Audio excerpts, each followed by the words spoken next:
Hey guys. So I've got a weird relationship with creativity, and I think games had something to do with it. Let's talk about gaming as a cozy creative type and how I lost a part of myself for a long time. My whole life I've been told I was artsy and creative. It felt true most of my life until one day it just didn't anymore. Until recently, I felt like I'd lost my creativity, and maybe that was just part of being an adult. When I was 8, I really wanted to be an author, and then a year or two later, we took a family trip to Disney and saw a talk from some of the animators who were making Treasure Planet, and I got obsessed with the idea of working in storyboarding or character design or animation. From there, I got really interested in watching the special features on DVDs. To start with, it was 2D movies, and then it became the sort of 3D CGI movies from people like Pixar and DreamWorks. And then when I became a teenager, it turned into drawing manga. And when I got a bit older again, it turned into doing graphic design and digital artwork. I've always had that interest, but the older I got, the harder it was to come up with ideas. I always wanted to work on creative projects and different things, but instead I started spending all my time playing games and listening to music. I always wanted to work on creative projects, but instead I'd spend most of my time playing games and listening to music. Every night after school, I got on my PC, put my big headphones on, and sort of zoned out until bedtime. I'd stay up later and later, struggle more and more to wake up, and completely fall out of all my hobbies. It wasn't the game's fault. I'm sure a lot of people have done the same thing with things like TV. Running away from my responsibilities.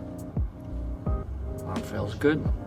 Other kind of autopilot activities. From age 12 or 13, my mental health really took a nosedive. I'd never been particularly social before that, but my lifelong tendency to hyperfixate on hobbies, which once was the force behind this kind of maybe a bit non-neurotypical but mostly happy, passionate kid, combined with that depression, fatigue to produce a young adult who obsessed over passivity. The games I enjoyed were allowing me to trick myself into feeling like I was working towards fulfilling my passions and interests still. I'd so thoroughly disconnected from my real life and was so often dissociated.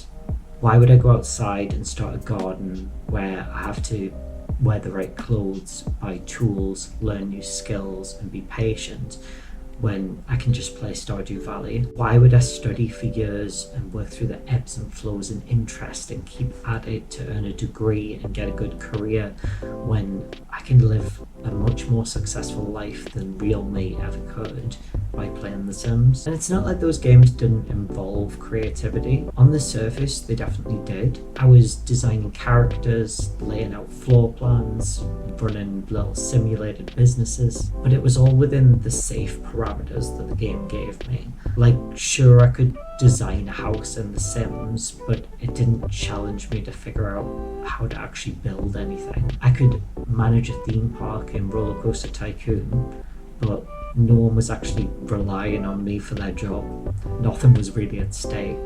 These were cozy little boxes that I could play in. They gave just enough structure to feel productive and just enough freedom to feel creative, but not so much that I had to deal with failure, feedback, or the risk of being bad at something. And if I did fail, just restart. Restarting is fun. You can make a new family, build a town on a different map. It's kind of the most fun part of a lot of creative games, is that beginning when you have a new idea and a new direction, a new way that you want to play the game. It wasn't the kind of failure that meant anything. I didn't need to learn or grow from mistakes if there were no stakes to it. I couldn't progress past the limits of the game anyway. It wasn't a continuum, it was contained. If we're struggling with this, do we need to just ban everything passive?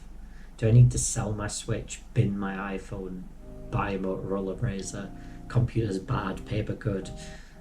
I'll be honest, I don't have an answer to this. I'm still figuring it out myself. But I don't think many things in life have to be all or nothing. For me, a big shift that I've seen has come with really sitting down and just recognizing why this is happening and actually noticing when I'm doing it. For me to even be able to do that, I've had to take time where I sit and think and write in this like brain dump notebook that I have with no background noise, no distractions, maybe some lo-fi beats to study and relax to, but no podcasts, no TV blaring in the background, no radio. Looking back, I think I was also using these kinds of games to simulate the version of myself I wanted to be without actually becoming him. I wasn't making art, but my Animal Crossing town was colourful and interesting. I wasn't writing stories, but my Sims had a flourishing author career and they were married to Gerard Way, and they lived this fantastic, interesting life that had drama within it. I wasn't making friends, but I had 5 arts with Emily. It was like I was outsourcing my own growth to fictional characters. And the more I did that, the harder it became to remember what I actually wanted. I also don't want to completely throw these games under the bus. A lot of them I really love, and some of them have made a huge difference in my life in ways that I can't even express, especially the lovely, slow, relaxing indie games that are made with so much love and passion, that are really storytelling wonders, artistic masterpieces. They can inspire people to create something beautiful themselves.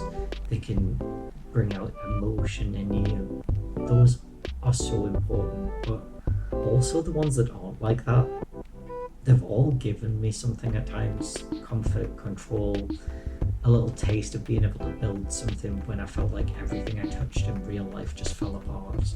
There is value in that, and sometimes that was what I needed. But there's a big difference between comfort and stagnation, between playing a game to recharge and playing a game because the idea of doing anything else makes you feel sick.